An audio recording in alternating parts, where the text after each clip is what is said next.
I'm going to talk, basically just talk. It's not so much a prepared speech as just introduction to the process. About going to the 88 temples of the Shikoku Henro path.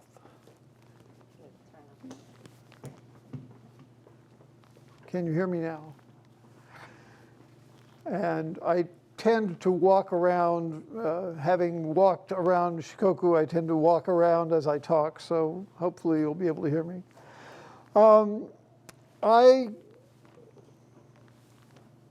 I'll start by just introducing Shikoku a little bit. Of course, we all know Japan is in the middle of this map, a little different map from the ones that we're used to in America, but it shows you Japan's place on the Pacific Ocean. And within Japan, there are 4 main islands. Shikoku is the smallest of the 4 main islands.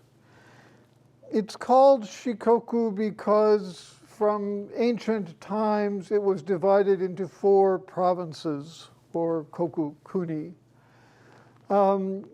Today, it's divided into 4 prefectures that are almost the same borders as the original 4 kuni. So essentially, it remains divided the way it was in the ancient past. But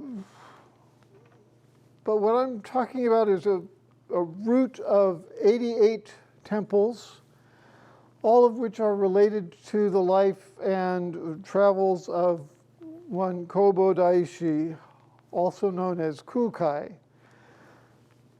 Kukai was one of the great Buddhist teachers, not only of Japan, but of the world.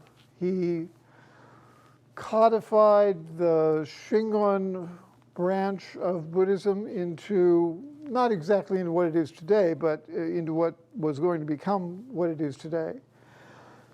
He was born in Shikoku, traveled to the main island, Honshu, and then on to China, came back and became a teacher to the imperial family and taught us a great many things, left a lot of written records, and spent a lot of his time, obviously, in Shikoku. There are 88 temples in these 4 prefectures that are designated part of this path. There are a lot more temples in the 4 prefectures than those 88.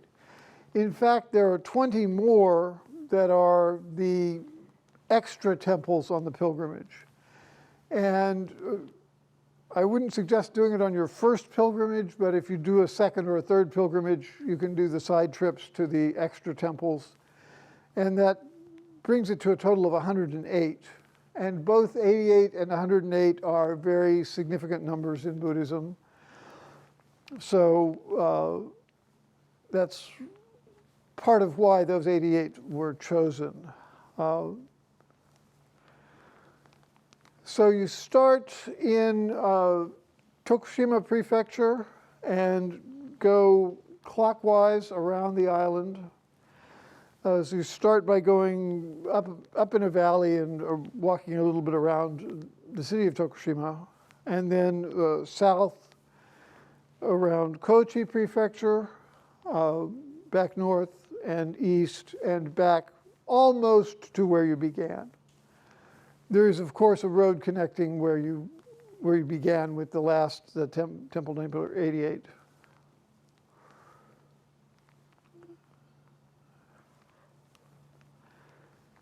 So each of the 108 temples is tied in some way to Kobodaishi, including the temple where he was born, including a temple near where he supposedly achieved spiritual awakening, and other places. As early as the 12th century, probably as early as within a few years after his death, except that true believers don't think he died. He simply entered his final meditation, and he sits in meditation today on Mount Koya, his home temple, and will sit there forever until the world comes to an end. As early as the 12th century, we know that people were talking about this circuit of 88 temples. By the 16th century, it was the temples were codified. They were set into the temples that we go to today. By the 17th century, by the end of the 17th century, they were publishing guidebooks telling you how to go from temple to temple to temple. So the order was set by then. In fact, even today, you can go around in any order you want. It's not like you have to go from temple 1 to 2 to 3 to 4. Many people who are from Shikoku will start at whatever temple is nearest their house, their home, and travel around and eventually see them all. But the typical route starts at Mount Koya and then goes around from Temple 1 to 88. And typically we expect that to take about 7 weeks. 49 days is the number of days that after you die, your spirit wanders before reaching its next life. So you imagine you're going to walk this for about 49 days. I managed to do it in 43, so I was a little bit quicker than usual. There used to be a route that started at Zen Tsuji, where Kobodaishi was born. But because of the connection to Mount Koya, Kobodaishi's sort of mother temple that he built, it's closer to go to Tokushima and go from there. So that's the way it's done, the way it's come to be done. You'll notice I'm showing a number of historical maps. Sometimes north is on the top of the map, sometimes north is on the bottom of the map, as on this one. Sometimes north is on the east, on the right side of the map. In traditional Japan, you drew the map the way you were facing, so they could come out in all sorts of different ways. So today we start at, I don't have a good pointer, but we start at Temple 1 in Tokushima and go around to the 4 provinces.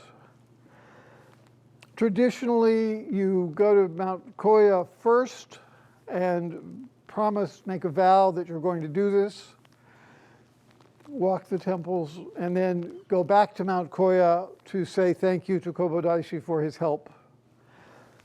We think of him as being with us the whole time. So we talk about, or frequently hear the phrase, doko ninin, 2 people traveling together. And even if you're alone on the path, you're 2 people, because you have Kobodaishi.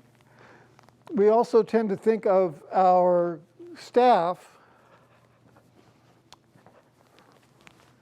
This is the Kobodaishi that walks with you. And so you treat this as though it were a person. When you arrive at your lodgings for the night and you are about to go in, you wash off the feet of Kobodaishi, clean it off, take it in with you. It sleeps in your bedroom. It sleeps in the room you sleep in. And then in the morning you get up and take it out again. Most pilgrims at the end of a circuit will turn the staff over to the last temple, and it'll be burned in a ritual, a goma ceremony. I decided not to do that because I wanted to be able to show it to you. And it was a little bit of a hassle getting it home. You can't take it in the cabin on the airplane. So I actually mailed this one home. I also thought it would be, if you know the Japanese word mottainai, a waste to burn it, because there's beautiful calligraphy on it of the Heart Sutra, which is something that one gets very familiar with on the Henro path.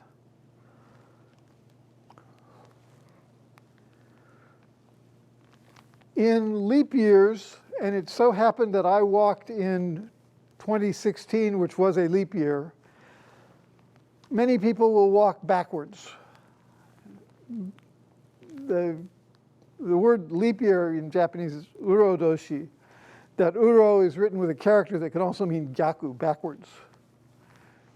It is not suggested that if you're a first timer, you try to do it backwards, because all the signage assumes you're going forwards.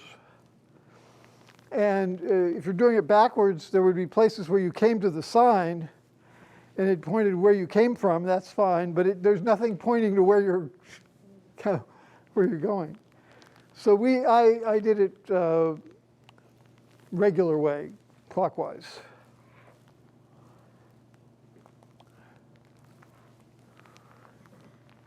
There are also a lot of different ways to walk it, in the sense that you can do it one temple at a time. You can do it one town at a time. Sometimes there are as many as half a dozen temples in one town. You can do it one province at a time, what we call kuniuchi. Do the 24 temples in Tokushima, and then the 21 in Kochi, and so on, all the way around. Or you can do it toshiuchi,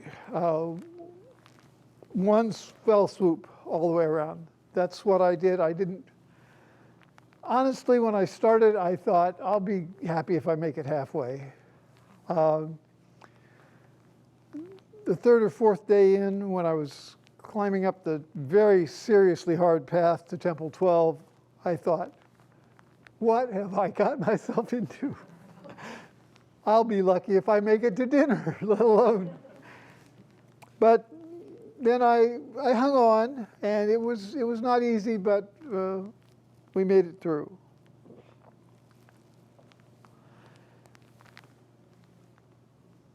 In search of some academic reason for doing this, I wanted to try to at least find some meaning in why we do it the way we do it.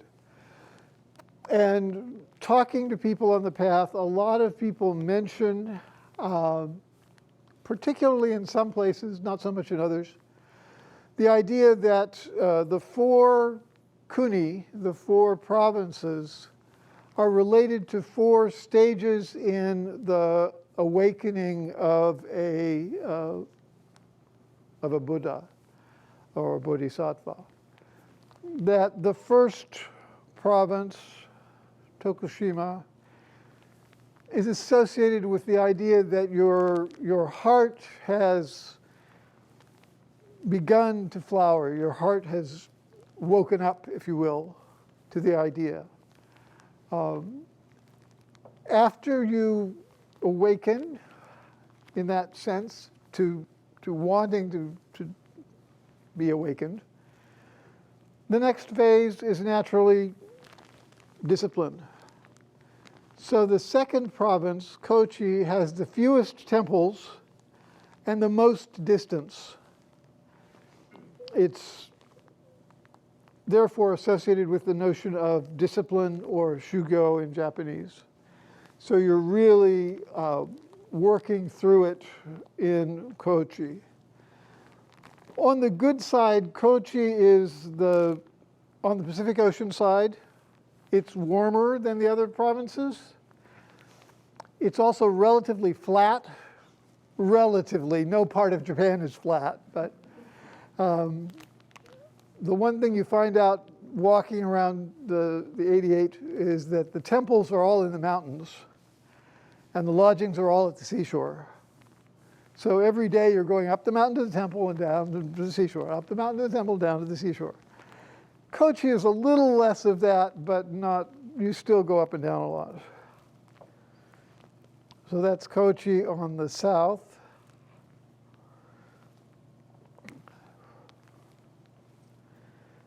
Ehime, or used to be called Iyo, is associated with Bodai. It's the same root as the word Buddha, achieving that awakened state. And then finally, the last of the four provinces, Kagawa, or its old name was Sanuki, is associated with nirvana, or Nehan. So you really are going through the cycle of a priest or an awakened person, or for that matter, the historical Buddha, in going through these four provinces.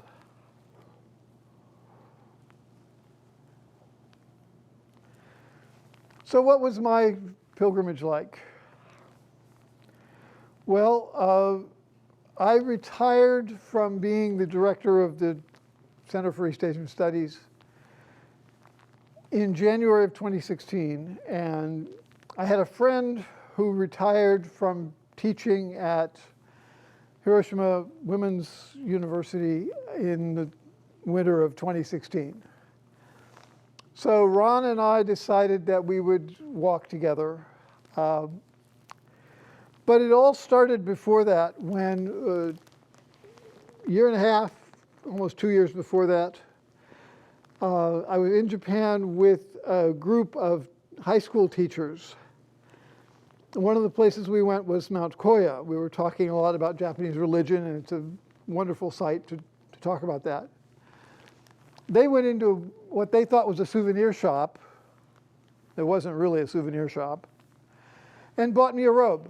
Not this one, but that one that's over there.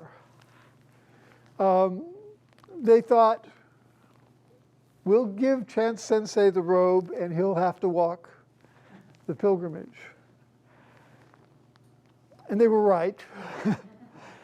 The problem is that that's not a robe that you wear on the pilgrimage. That kind of robe, which is much fancier than the one I'm wearing, is set up so that you can have stamps put on it at each of the temples. And the only time you wear that is to your funeral, to your own funeral. So they didn't know that. I didn't really know that until I started looking into it further. But anyway, that was the kick that got me off of it. Of course, I had heard about the pilgrimage for decades before that and thought about it a lot.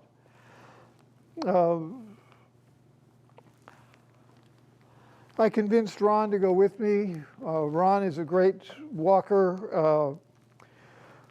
Ron is the kind of walker that thinks a good afternoon is going up a peak in the Himalayas.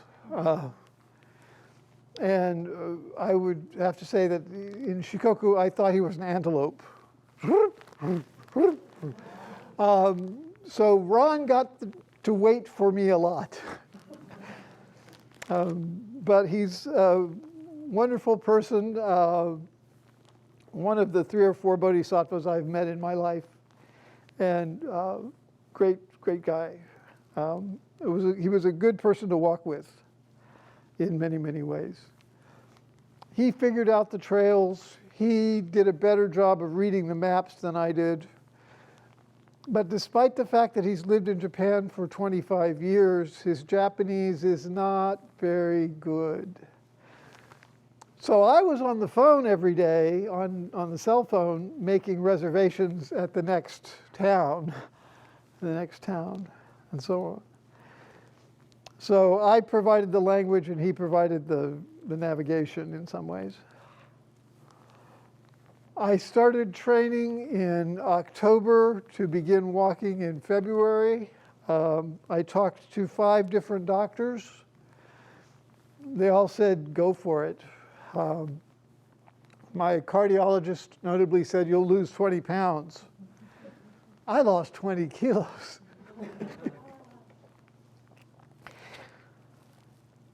So then we started on February 11th, a carefully chosen day. We looked at the old almanac, because you wouldn't want to start on an unlucky day, because then you just end up stopping the next day or 3 days later. So we started at Temple 1, and 43 days later, we were at Temple 88, having gone all the way around. What trip is not an opportunity to buy stuff? So once I decided I was going to do this, I started getting,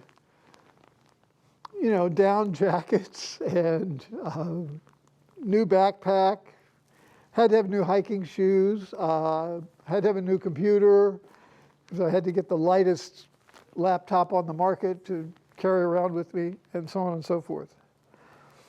So it was a good opportunity to spend money, not only beforehand, but while I was on the road.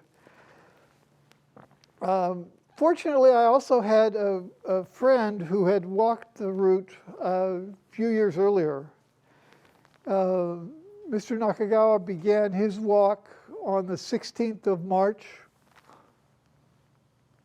What is today?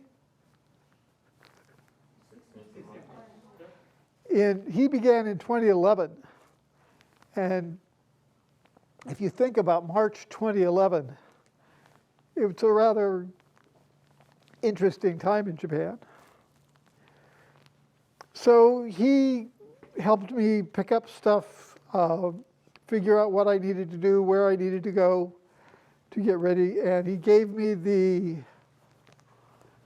Zundabukuro,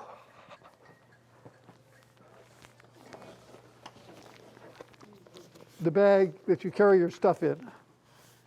And so that's his bag. I offered to give it back to him when I finished, and he said, no, you keep it. So you finish getting outfitted at Temple 1. They have a big shop there where they'll sell you your seal book, your robe, your rosaries, this is a priest's sash abbreviated to the minimum, so that you're essentially walking as a Buddhist monk. They also sold me the hat and the staff, and finally, when you finish buying all your stuff, they have you write down your name and the date so they know who's going on the pilgrimage, especially important if you're walking. Now, a lot of people don't walk. People go around by car, people go around by bus, people go around by bicycle, by motorcycle. There are all kinds of different ways to do it. But about pre-COVID numbers, about 3,000 people a year walk. And they do like to keep track of who's walking, just in case anything happens to you along the way. And then when you finish, you go back to Temple 1 and you sort of sign off, and that's when they tell you, gee, you were fast, 43 days. Or what? It took you 79 days to finish. What's wrong with you? No, they never say what's wrong with you. They're too polite for that. They might think it, though. So a full Henro outfit includes all the hat, the byakue, or hakui, it's pronounced both ways, vest. And you'll see pictures of people on the path dressed like that in pure white, looking absolutely glowingly beautiful. And those of us who've walked the path take one look at it and go, that's a model, or that's not a person who's walking. Because very quickly everything gets dirty and you get mud and splashes of dirt and lots of places to wash clothes, but once you've washed it, it's not quite the same as when you started. What was a day like? You got up at dawn. If you were staying in a temple, you went to dawn services at the temple and you heard them chant, listened to in many of the temples, it's absolutely beautiful musical ceremony. Some temples are very well known for that. Other temples are well known for their food. Other temples are well known for their onsen, hot springs bath. So lots of places to go. But in any case, you're up around dawn. You eat breakfast around 6:30 after going to the first ceremonies at the temple. We tried to be on the road before 8 o'clock every morning. Just to start walking. This is early in the walk. You'll notice that my hakui doesn't fit very well. I hadn't lost those skills yet. We took snack breaks at 10 and 3, more or less, whatever was convenient. We took a lunch break, usually around noon. If you're in a town, you went into a cafeteria, noodle shop, whatever was there. If you're out on the road between towns, you would stop in maybe in the morning and pick up a lunch from the convenience store and then walk, and then stop and eat it at noon. Convenience stores were very important because the restrooms are open to the public. So we would walk until roughly 5 o'clock in the afternoon. Some days you finish early, some days you finish late. When you get to your next lodgings, you stop. Sometimes if we were staying in a city, we would stop at 4 o'clock or so, take a train into the city, stay downtown, get up the next morning, take the train back, and then walk on. So that would mean you could stay in the same place for 2 or 3 days in a row. That's very convenient because, of course, you're carrying your entire life on your back.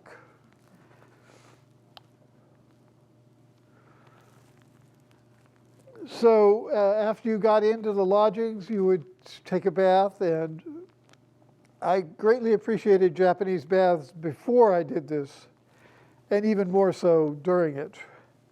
In a few places we stayed at actual onsen spas. A lot of the temples had onsen in the temple, and other places just had nice baths. This is probably the nicest one we went to. You have dinner around 7 in the evening.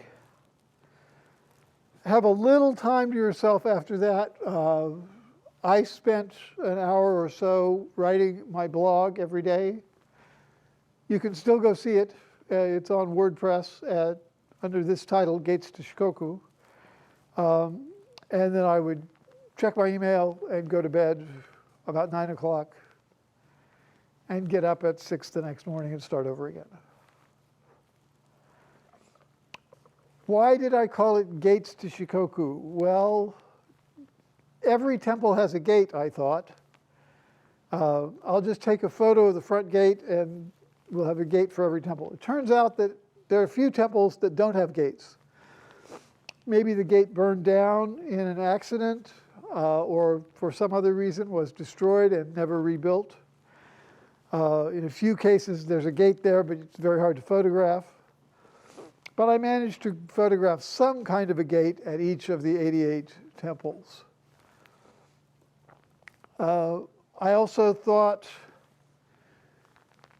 gates are symbolic. They both close out the world, but they also invite the world in.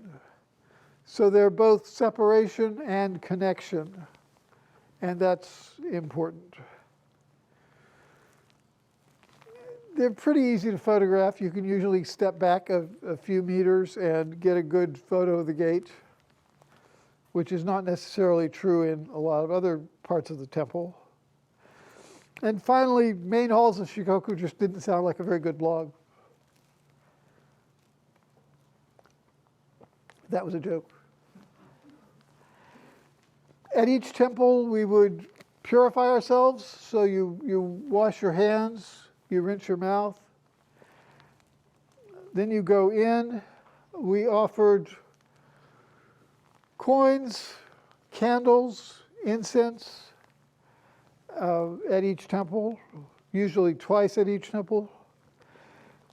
And because Shingon, Kukai's or Kobodaishi's Buddhism is a Buddhism of mantra, each temple has a main image. Each main image has a mantra formula that you say for it, kind of like a magic chant tied to that particular image.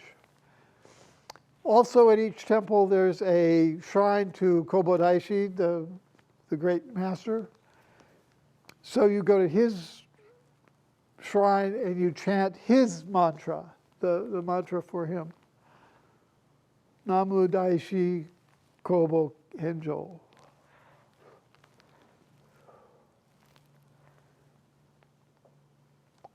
And also at each temple you read the Heart Sutra, which is about, well, it's 286 characters, and so it takes a minute or two to read through it.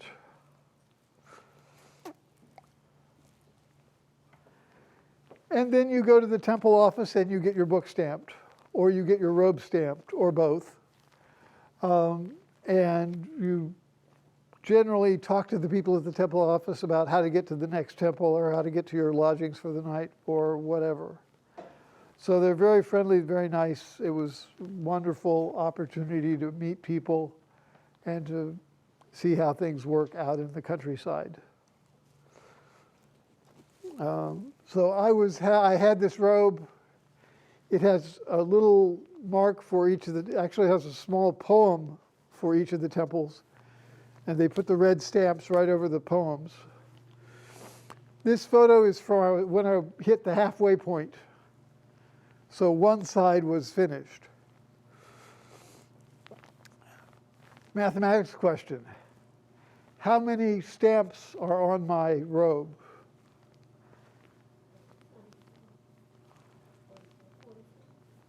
Not how many stamps are on my robe now? You would think 88, right? Remember, after the 88, you go back to Temple 1. So that's 89. Then after that, you go to Mount Koya. So it's 90. And each stamp consists of 3 stamps. So 270 stamps. And I suppose if you really want to learn good Japanese, you learn to read each of the stamps. But that's all right. You don't really have to. Just some things along the path. It ranged from downtown city streets to rough paths just barely cut through the woods. There were signposts along the way, some of them dating back to the 18th or even the 17th century. Some places the path was covered with leaves. The worst case scenario, the path is covered with leaves. The soil is clay. It's on rocks, smooth rocks mixed in, and it's raining. So the leaves are slick, the clay is slick, the rocks are slick, and you're sort of skating along the road. That's bad enough when you're going uphill, but it's worse when you're coming down. But a lot of the paths were very beautiful. There were moments of great beauty. There were terrible bridges, and there were a lot of good bridges. There were some beautiful tunnels, and a lot of places where the tunnel was just horrific. They'd like to put the temples at the top of the hills. Sometimes you're going through towns, beside rivers, beside the ocean, through the fields. Shikoku is kind of the Arkansas of Japan. So it produces a lot of food, ranging from, these are radishes, to kiwi fruit, citrus fruit, not only oranges and hasaku, things that you've heard of, but citrus fruit you've never heard of before.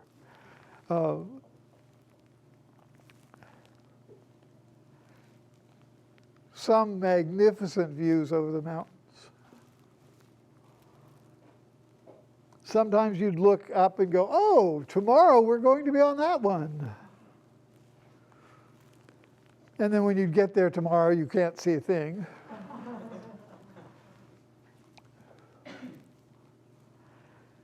There are 9 places on the path that are famous as being difficult paths. They're called Henro Korogashi, literally the pilgrim falls down. I did several times. 6 of those 9 places we did on rainy days. So just bad luck. At the first one, I think a lot of people give up on at Temple 12 and just say, this is too hard.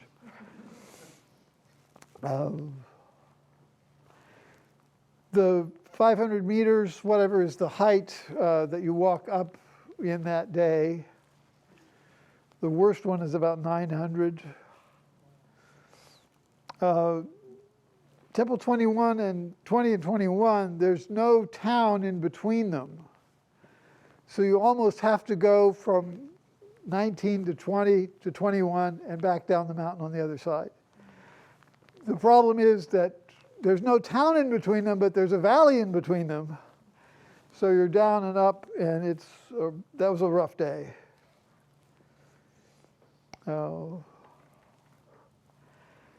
And they sort of got rougher as they went along. The last of the 9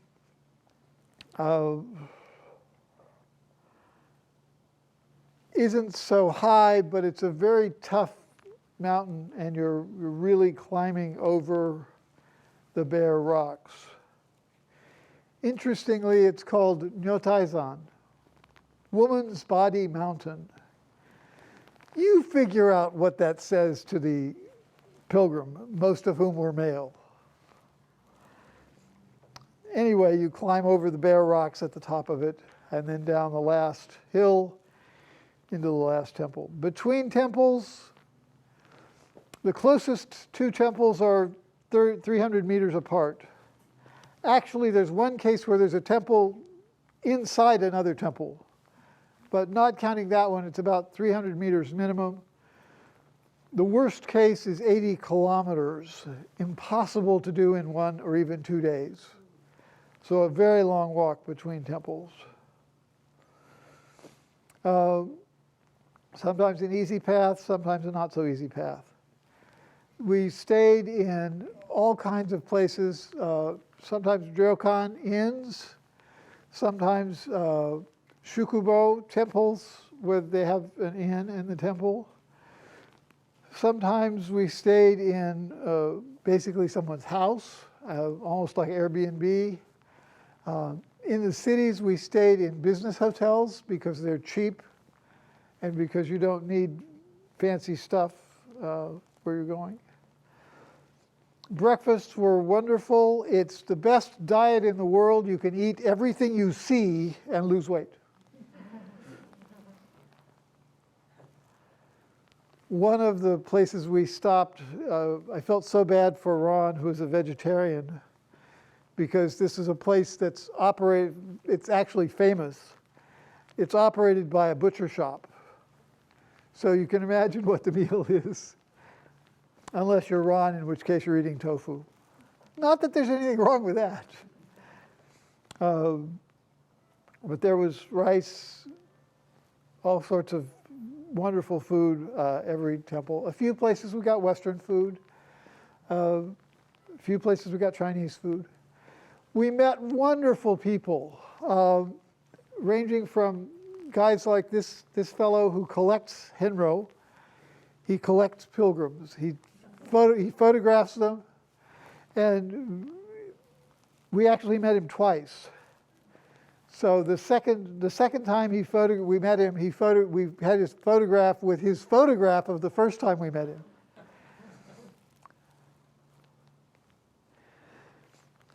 there's one section where you can walk along and around the lake if you want to, but you can also take the ferry. Why are you allowed to take the ferry there? Kobodaishi did. We have a record of him taking that same ferry. It wasn't diesel powered at that time, but it is now. I met other pilgrims, a few of whom I'm still in contact with, a few of whom were foreigners. The guy standing in the back there was from Holland, spoke very, very little Japanese, was doing this by himself. We saw him this one day. We never saw him again. I have no idea how far he got. I'm happy to say that the other two people here, the young man and young woman in this photo, met that day, and they're married. Took 5 years, but. Mr. Yamada here was interesting because night after night we stayed in the same places. We were just walking at the same pace and just kept up with him for a long, long time. This is Miyoko-san, was probably the most moving person that I met. She's 88 years young in 2016 when I did this. And she said she's been tending the same field since before World War II. We asked her, how are conditions? Are things better today? And she said, yeah. During World War II, you couldn't eat chocolate.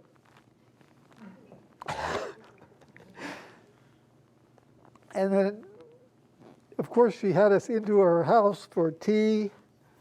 And when we left, she gave us chocolate.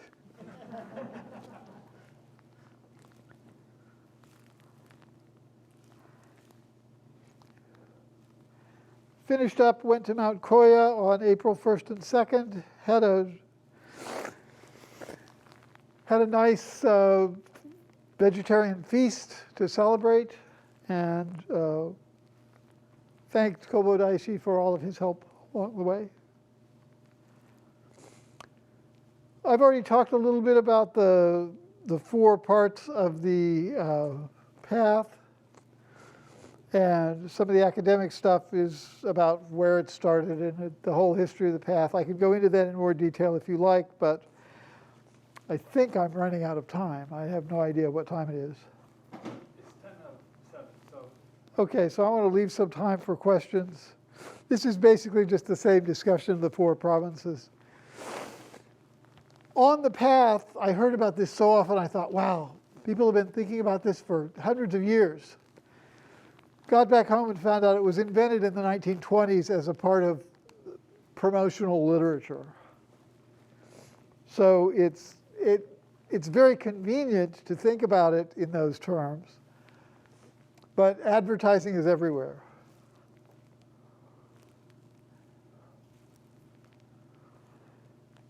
Things I heard on the walk. The map is not the road. We were doing this just at the advent of GPS mapping for the road. There were a couple of people I met who had GPS systems that they went around with, but we were using paper maps. And trust me, the map is not the road.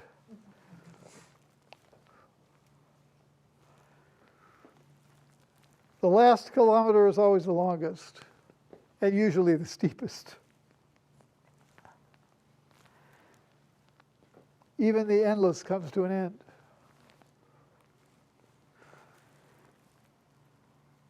Shikoku Mountains are pointed at the top.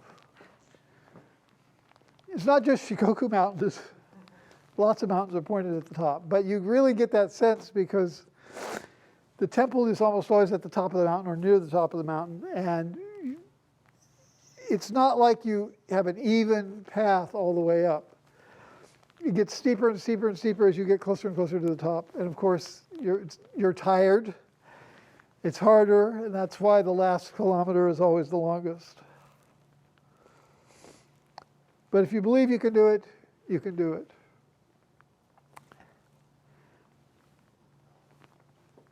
And thank you.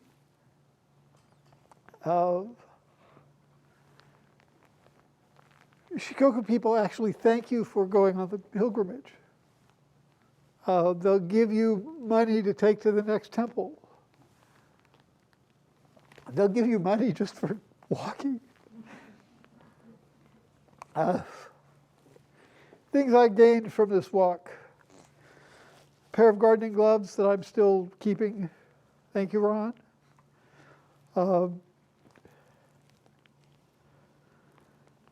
Corns on my toes. I did not get any blisters, which is amazing. Everybody else I talked to got blisters at some point. You want to know the secret? Get women's nylons, the little shorty nylons that just come up to the ankle. Put them on under your socks. Mr. Nakagawa told me that, and it worked perfectly.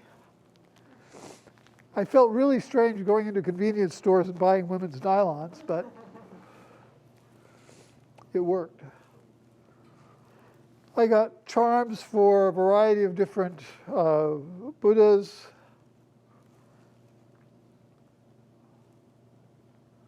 One beautiful green rosary. You're wearing a rosary all the time, except when you're in the bathroom.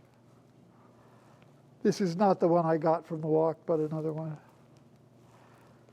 I got lots and lots of language practice. So if you're learning Japanese, this is a great way to get a lot of practice. And people are very forgiving. They don't care if you pronounce it right. They just want to communicate. Things I lost. 8 kilograms on the walk. Add in another about 8 kilograms before the walk. And I lost a lot of weight. It was good. It was good. And amazingly, I've kept it off. I lost one toenail. I stubbed a toe, and that took months. One wool hat, 2 pair of gloves. No surprise there. I killed a pair of shoes. These were brand new walking shoes when I started. I still have them preserved, and I keep thinking about bronzing them, but I haven't done it yet. I lost my balance half a dozen times, fell down, never seriously hurt. Lots of ballpoint pens.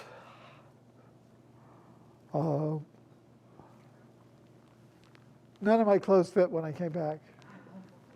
That's all right. Anyway, I'm happy to take questions and try to answer anything else that you might be interested in. But thank you very much. Thank you. So, thank you for a fascinating and fun talk. Yeah, questions? There's, by the way, the stuff over on the table. Please go and look at it, and I'm happy to explain that to you too, if you like. Thank you very much for sharing your experience. I wanted to ask about the best time of year to go. I know you went like March, April, but if somebody doesn't have availability at that time. Well, I can tell you the worst time of year to go, and that's July and August, because it's too darn hot and too humid. And although there are people who do it every month of the year, I couldn't do it in those months. In fact, in 2019, I tried to do it in September and October, and it was too hot and too hard.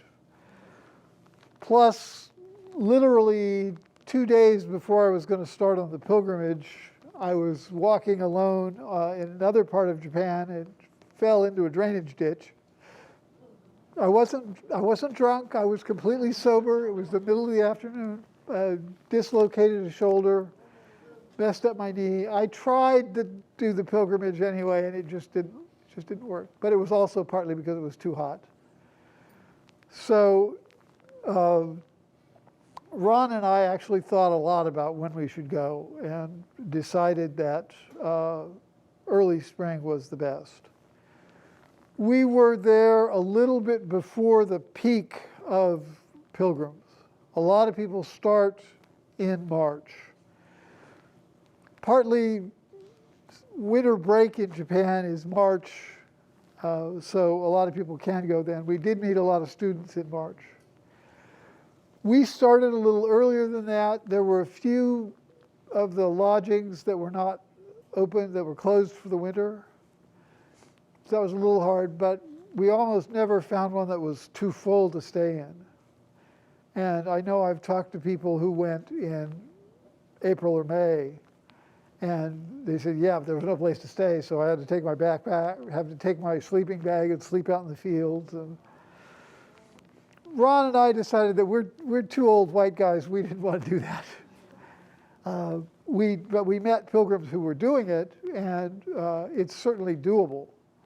There are places to stay, either in the fields or huts for pilgrims to stay in.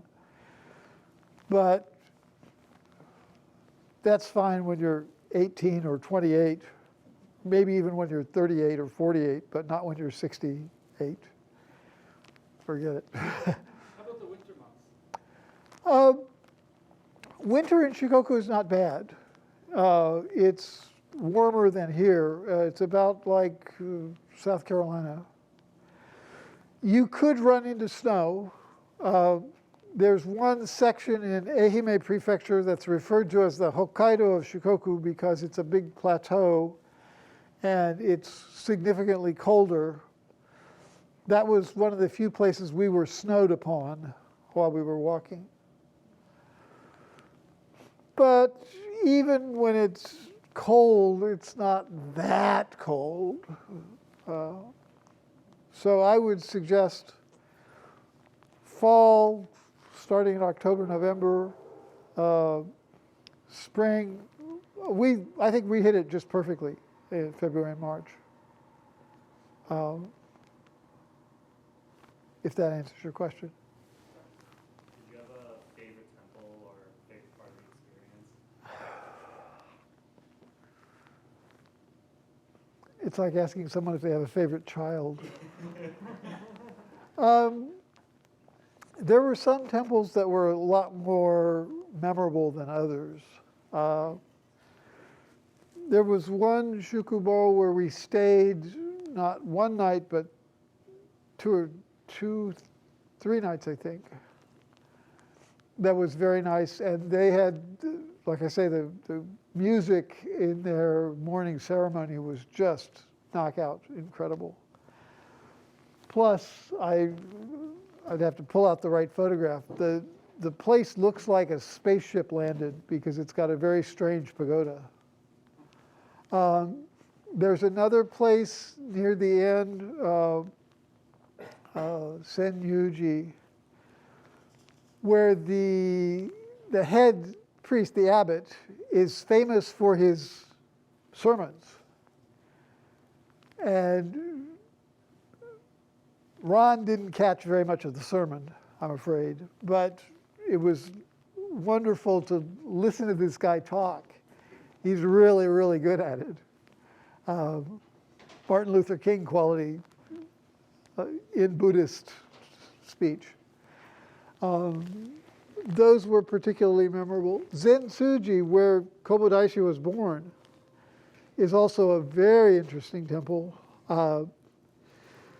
You think of most temples as having a pagoda and a main hall. Zen Tsuji has 3 pagodas, 3 main gates, lots and lots of stuff going on. And it was very nice too. And of course the last one,